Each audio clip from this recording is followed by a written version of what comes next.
гостин во нашата денешна емисија Телеспорт, драги гледачи, е другарот Илија Коцевски, председател на местната заедница 11 октомври во Скопје. Другар Коцевски, пред известно време во вашата местна заедница беше покренато едно многу интересно прашање. Вашите граѓани се спротивставија на урбанистичкиот план, на неговите решенија, бараа слободните површини кои се сега овоштарник, не да бидат и натаму изградувани како што е главно изграден целиот наш град, туку да бидат оставени како слободни површини во прв ред за спортска рекреација. Зошто го сторивте тоа? Види, разгледувајќи го материјалот кој беше подготвен од страна на Градската конференција на Социјалистички сојуз уврска со решавањето на спортските проблеми на градот, од материјалот видовме да доста терени се застапени во градот за решавање на ова за спортската рекреација, додека на територијата на местна заедница 11 октомври, па и на ближната местна заедница Кисела вода, немаме нити еден спортски терен предвиден. Ако веќе тие го решаваме ни ова за спортот на градот, тогаш треба сразмерно да го решиме да ова терени спортски бидат сразмерно распоредени да секој граѓанин може да ги користи. Мислите ли дека оваа ваша интервенција ќе вроди со плод? Па ќе вроди затоа што добар дел и од собранието, наши руководители на градот веќе имат разбирање. Ние сме зборили со претседникот на Социјалистички сојуз на работниот народ за градот, конференцијата на Социјалистички сојуз, со секретарот, па и со други функционери кои нашето барање го поздравуваат, но е проблемот со тоа што еднаш се донел урбанистички план, како и на кој начин да се тоа измене. И сметаме дека нашето настојавање ќе вроди плод, така да оној терен кој е предвиден, денешен предвиден за градба на некои станови, сметаме дека ќе биде одменет и дадена таа површина понатаки за градски парк и спортски рекреативен центар, каде ќе најде од најмалиот до најстариот своја рекреација. Вашата заедница брои негде нешто помалку од 30.000 граѓани, население. Како ја гледате вие улогата на местната заедница во решавањето на рекреацијата токму на сите тие граѓани, ова што рековте од најмалиот до највозрастниот? Прво, да ние обезбедиме слободните површини, не за, како што рековте, за тула и бетон, ами да се остават слободни со зеленило и патеки и терени за рекреација. Откако ќе се остават овие терени, тек втората етапа доваѓа изработување на проекти. Разбирате, од стручници кои се бават со тоа, јас сум или местна заедница, има такви ќе се најдат кои работ на тоа, кој ќе ги изработи и етапно го решиме овој проблем. Затоа што да немаш ништо и да сториш се, тоа е тешка работа. Дали има веќе некакви конкретни иницијативи во рамките на таа ваша заедница во областа на спортувањето? Конкретни иницијативи се следните. Прво, наоѓаме веќе се јавуваат доброволни кои ќе учествуваат во изработката на проектот на тоа, заедно се разбира со Завод за урбанизам на градот. Второ размислување, тука се и работните организации Циментарница, Стаклара, Охис. Дури Циментарница и сега го остапува неговиот терен, фудбалски терен таму кој ги има, да биде отворен за потребите на местната заедница. Така да сметаме да и учеството на овие организации покрај овие и другите, учеството при решавањето на овој проблем. Воколку и ова не биде доволно, сметаме дека не ќе биде доволно, тука е интервенцијата на граѓаните со самодопринос, тука се и интересна заедница за физичка култура, па ќе се бориме да најдеме и некои други извори, ако можеме во оквирот на нашите можности, за да можеме да го решиме овој проблем кој до сега уопште, барем на нашата местна заедница, не е дотакнат. Ги споменавте сите овие можности, тие сигурно стојат како фактори на решавање на сите овие проблеми. На крајот би ве молел, колку тоа да не може екзактно да се искаже, да ми одговорите на едно вакво прашање. Колку, по ваше мислење, рекреацијата и спортувањето на граѓаните, комплетно на сите граѓани, во една местна заедница, треба да биде резултат на грижа на нашата вертикала, да речеме, од самоуправната интересна заедница за физичка култура на градот, па нагоре до сите наши спортски организации, а колку тоа треба да биде грижа во прв ред на тие граѓани кои се сите членови на таа местна заедница. Pa vidite, ovdje, ako treba da se odgovara lakonski, bi odgovorilo sa nekoliko zbora. Не лаконски, грижата чија Грижа. треба во основа да Evo, биде. во основа грижата треба да биде на местната заедница. И сите структури, општествено политички структури кои делуваат во оквирот на местната заедница. Основна грижа треба да биде тоа. Второ, се разбира, не смеме да ја оставиме и вертикалата, не смеме да оставиме интересна заедница за физичка култура, затоа што сите средства кои доваѓаат, кои се секој граѓан кој ги уплатува, ги оде во оквирот на тие. Така да прво е решавањето оквирот на местна заедница. Во оквирот на местна заедница што може граѓанинот, работникот, работните организации во оквирот на тоа и после одење во вертикалата. Ви благодарам на исцрпните одговори и се надевам дека во скоро време ќе можеме да направиме некој прилог за првите конкретни резултати од вашата местна заедница. Што?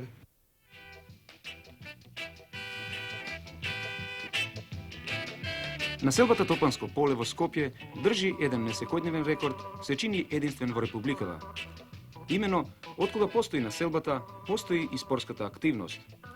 Основната организација на Сојузот на социјалистичката младина на местната заедница Васил Главинов секоја година организира традиционален турнир во мал фудбал, годинова 10 поред, а се разбира по потреба и други активности во други спортски дисциплини.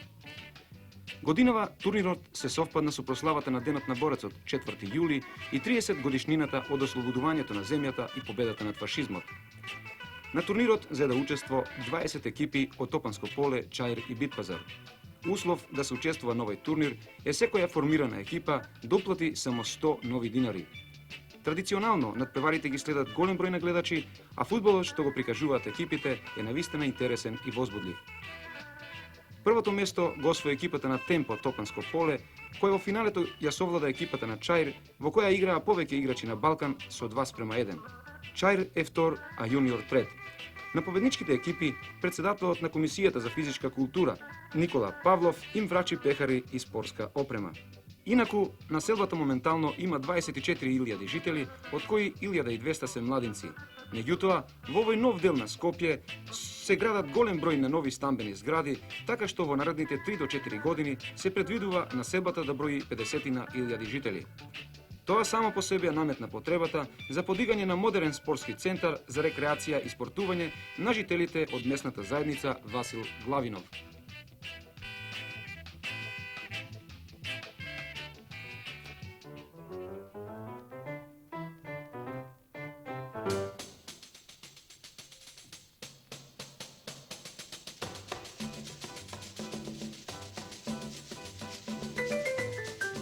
Планинарите на петете од Југославија негуваат една долга и корисна традиција, стара веќе 23 години. Тие секоја година, почнувајќи од 1953 година, кога за прв пат се сретнаа на рудник планина во Социјалистичка република Србија во организација на Планинарското друштво во Београд, па до денеска на различити места и во различити републики одржуваат планинарски слетови. Последниот 23-ти слет на планинарите на петете од Југославија се одржа на прекрасниот планински бисер Попова шапка во организација на Планинарското друштво од Скопје. На овој импозантен собир се најде околу 600 учесници од цела Југославија. Целта на вакви планинарски слетови е продолжување на меѓусебната соработка на друштвата, ширење на братството и единството и се разбира размена на планинарски искуства.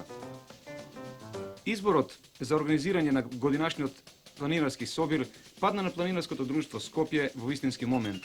Имено, ова друштво годинова слави мал јубилеј, 15 години од своето постоење. Слетот се совпадна и со прославата на Денот на борецот 4 јули, 30 години од победата над фашизмот, 100 годишнината на Пленарскиот сојуз на Југославија и 30 години на Пленарскиот сојуз на Македонија. Сите овие јубилеи заедно допринесоа овој планинарски собир да се одвива во свечено расположение.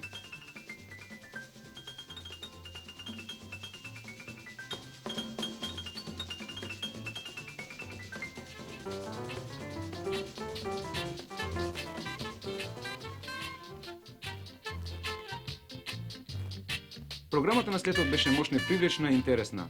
Планинарите според можностите и желбите може да бират дали да направат еднодневен излет до Тито врв, на Лешница и на Јелак, а надпревари се одржаа во ориентација и во стрелање со воздушна пушка.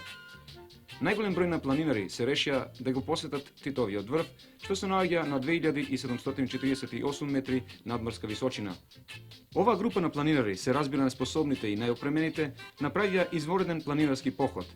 По искачување на Титовиот врв, наместо да се вратат на Попова шапка, се спуштија на прекрасната Лешница, што се наоѓа на 1980 метри надморска височина, уживајќи во навистина ретките убавини што ги дава овој дел на Шарпланина.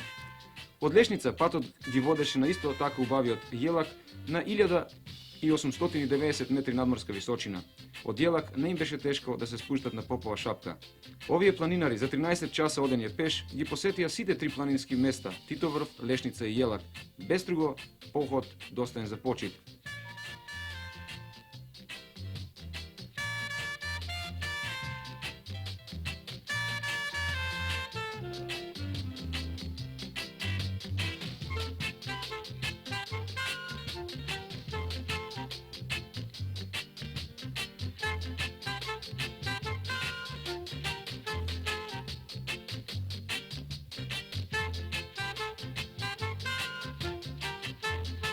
Втората група, далеку помалубрајна, се упати кон Лешница. Меѓу планинарите се наоѓаше и нашата телевизиска екипа. За нешто помалку од 8 часови одење пеш во двата правца, учесниците на слетот и покрај големото невреме што ги зафати, успешно се вратија.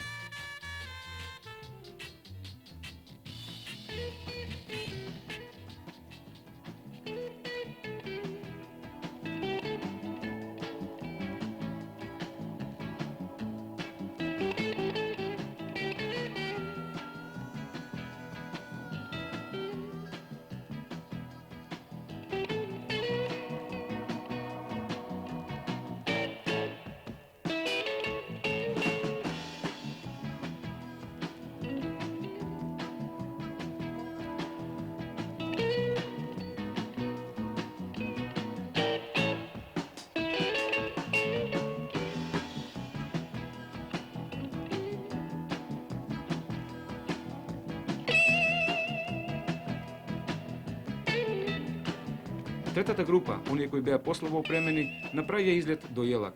До него за само еден час нормално одење пеш се стигнува без големи тешкоти.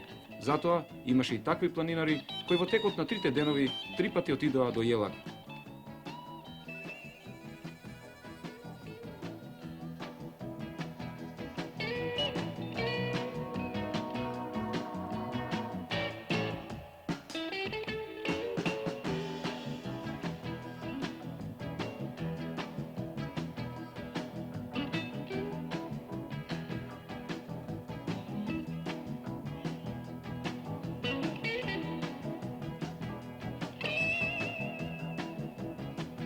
Не помалку интересни беа и надпреварите во ориентација и во стрелање со воздушна пушка. На крајот и неколку зборови за планинарското друштво ПТТ од Скопје. Тоа е формирано точно пред 15 години од група планинарски ентузијасти во овој работен колектив. Денеска друштвото е едно од најактивните во републиката, а како не информира председателот на друштвото Боголјуб Теофиловски, моментално има над 300 членови. Јубилеот 15 години од постоењето нема да заврши со организираниот сојузен слет, напротив, активноста годинава и натаму продолжува. Веќе на 12 септември годинава, Планинарското друштво ПТТ Скопје ќе биде домаќин на уште една значајна планинарска манифестација. Ќе го организира 23-тиот планинарски марш на планинарите на ПТТ на Југославија. Маршот започнува од планинарскиот дом Копанки на Пелистер, преку врвот на Пелистер, со посета се разбира на Мало и Големо езеро, продолжува до Преспанското езеро.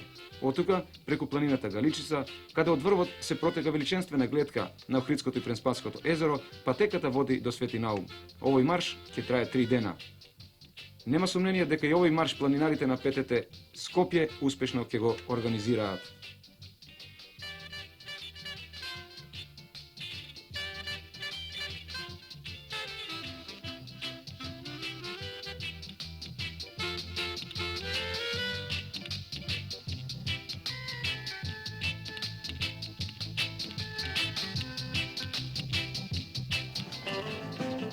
Карактерот на војничката служба е таков што бара постојана висока борбена готовност, заснована меѓу другото и врз добра здравствена состојба и висока физичка способност на сите припадници на Југословенската народна армија. Затоа на војничкиот вишебој му се посветува посебно внимание во армијата. Тоа е дисциплина што зазема истакнато место во планот и програмата за работа и обука, како на војниците, така и на старешинскиот кадар. Војничкиот вишебој е спорт што во себе ги обединил стручните војнички вештини, физичката издржливост и снаодливоста. Тука се зависи од поединецот, од надпреварувачот кој само после квалитетно изведени подготовки може да се појави на стартот. А од тој момент потребна му е максимална концентрација без која не може успешно да ги совлада сите пречки и напорни дисциплини што го очекуваат. Војничкиот вишебој главно ги привлекува оние кои до доаѓањето во армијата, сеедно дали се работи за војници или за старешини, имале многу малку контакти со спортот. Од активните спортисти, како што ни рекоа, најчесто атлетичарите и фудбалерите се вклучуваат во надпреварите од војничкиот вишебој. Овој спорт има 5 дисциплини: качување по јаже, совладување пречки на 240 метри, крос на 2000 метри, фрлање бомба на цел и скок во далечина. На официјалните надпревари една екипа ја сочинуваат тројца членови, од кои еден задолжително треба да биде старешина. Нивниот спортски дрес всушност е комплетна војничка опрема: капа, летна кошула, панталони, војнички чизми и опасач. Опремата мора да се користи без корекции, таква каква што формацијски изгледа. Секоја од 5 дисциплини има своји специфични елементи кои надпреварувачите ги совладуваат вложувајќи одредени напори. Качувањето по јаже е вежба во која до израз доаѓа силата на надпреварувачот, бидејќи не е лесно за што помало време да се искачи на јажето долго 7 метри, без оглед на тоа што при качувањето се користат и рацете и нозете. Совладувањето пречки е вежба што во себе ги обединува физичката издржливост, брзината и техниката. Во должина од 240 метри се распоредени 18 пречки, од кои неколку се посебно атрактивни, но и извонредно тешки за совладување. Кросот на 2000 метри и скокот во далечина се дисциплини кои се малку поедноставни.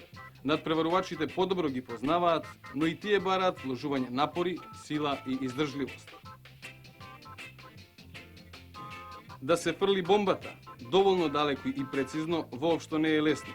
Затоа тренерот пред секој настап уште еднаш ги советува своите избраници како да ракуваат со ова во војната убоито оружје. На спортските надпревари таа паѓа во обележената цел, но во случај на војна целта ќе биде бункер, непријателско возило и слично. Затоа посебно внимание при оваа дисциплина и се посветува на техниката, зашто без техника нема ни прецизност. До пред 4 години војничкиот вишебој, како што не информира другарот Данило Поповиќ, се делел на офицерски и војнички. Во офицерскиот биле вклучени и дисциплините стрелање со пиштол и пливање со пречки. Денес разлики нема. Војничкиот вишебој инаку е редовно застапен во работната програма за обука на војниците и старешините. Спортските денови се чести, а пред официјалните настапи војниците и помладите старешини, кои исто така се посебно активни во војничкиот вишебој, имаат и организирани и засилени подготовки. На селективните надпревари се избираат најдобрите, а од нив подоцна честопати израснуваат активни и квалитетни спортисти кои се вклучуваат во спортските клубови низ целата наша земја. Значи, армијата создава одлични услови за развој на спортските таленти. И потоа, само од овие млади луѓе зависи дали своите способности ќе ги развијат до нивото на нашите вистински спортски величини.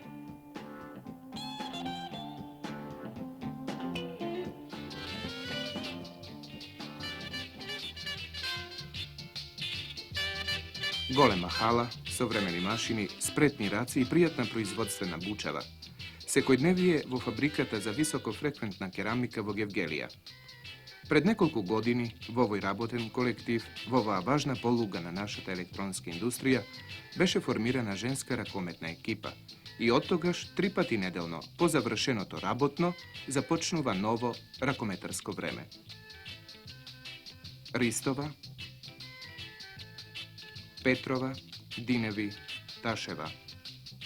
Удар преку блок, двојно проигрување и уште кој знае колку детали од оваа игра мора да се увежбаат, дотераат. Синхроно како на фабричката лента.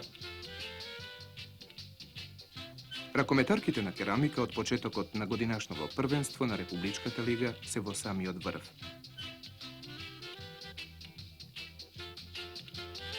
Со 70-годишниот просек на екипата и со ваква работа таа е на допад. Треба само да се издржи во финишот и да се круни са големиот спортски подвиг. Всушност, овој подвиг ќе биде уште една работна победа на фабриката, која еве успеала да изнајде форма на активност во која може да му се радува и на спечелениот динар. Но не треба да се свати дека за ракометот се издвојуваат премногу средства, туку само онолку колку да се покријат патните трошоци, да се купат најосновните реквизити и тоа е се. А на работничките останува да заиграат подобро, да освојат дури и непланирани бодови или, како што велат тие, да ја надфрлат нормата. И постојано така, на работните места по некој збор за ракометот, на тренинзите, на патувањата, пред или по средбите за работата.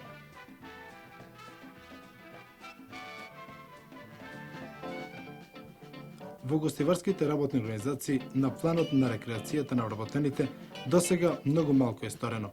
Во ниту една работна организација нема програма за масовно спортување на вработените. Организирано се спортува и се рекреира само во времето додека се одржуваат работничките спортски игри. Со тоа како да е се сторено на овој план. Во некои постојат иницијативи за програмирано спортување. Сето тоа е останато само како иницијатива. Меѓутоа, ова не се однесува и за вработените во оделението за внатрешни работи. Вработените во ова оделение секој четврток го имаат резервирано за масовно спортување и за рекреација. За успешно да се одржуваат часовите по физичко воспитување, изготвена е годишна програма и по неја се работи.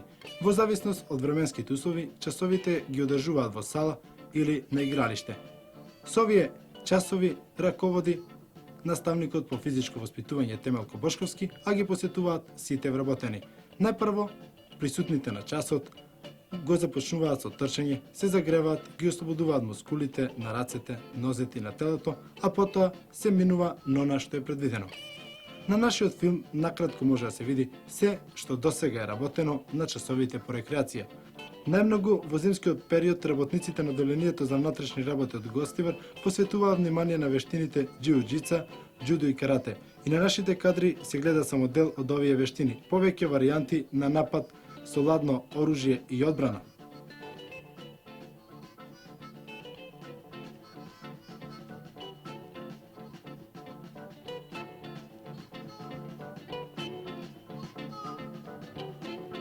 Потоа се поделуваат во две екипи, играат мал фудбал, односно ракомет, одбојка или пак кошарка.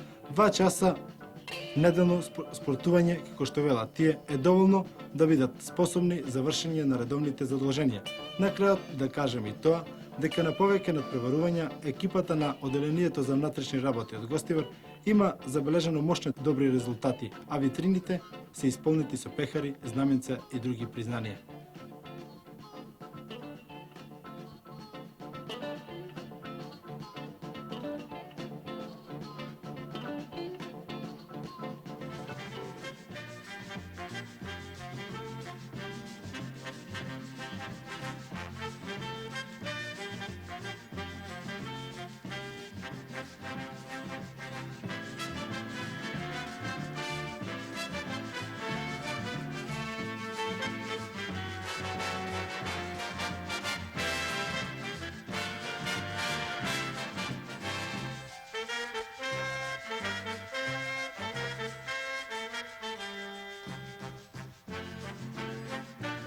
Денес, кога се завршува овој надпревар, ова светско првенство, можеме да се вратиме на почетоците на кајакаштвото во Македонија. Почнавме некаде 1946 година, кога на малото езерце во градскиот парк со старите ешки na Čičko Dimče, popravo Vardarki na Čičko Dimče 3 komada. Zajedno su nekoliko drugari veslavme i go osvajavme ovoj sport. Pomina od toga i mnogo godini se menja i luge i kajaci i vrsti nadprevari. Sve odeše napred za da dojde do ova vreme. Početocite na kajakaštvo to beja nekade 1934. godina koga vo Skopje beše formiran prvi od kajak klub Skopje, predvoden od togašnji od predstavitelj dr. Svetozar Gazikalović i vo koji klub členuvaš i moj tatko. Zaradi toga često pativo naši odvor beja kajaci. Kajaci koji me mameja i mena mamija da vednaš po vojnata, koga prvi te kajaci gi vidov, se učili nam kaj Čičko Dimče do 49. godina, koga počne i prvo to formiranje, inicijativni odbor za klub od Mirča Acev. 50. godina održavme sastanak prv na društvo, to go formiravme društvo, to prva godišnja skupština i togašnji pioneri beja posven drugi te Jašar Kumbarađi, Tomica Stanković, potova tako narečen Ganjo, potova Pero Mornar i mnogo drugi. Mnozina od njih deneska ne se veke kajakari. Međutim, pogolemi oddel i denes se ljubitelji na ovaj sport rabotat aktivno i rabotea za da ovo prvenstvo dojde do nego i da se ostvari vo celost. Prvi od naš spust, prva ta naša diva voda beše Vardar od Rašće do Skopje.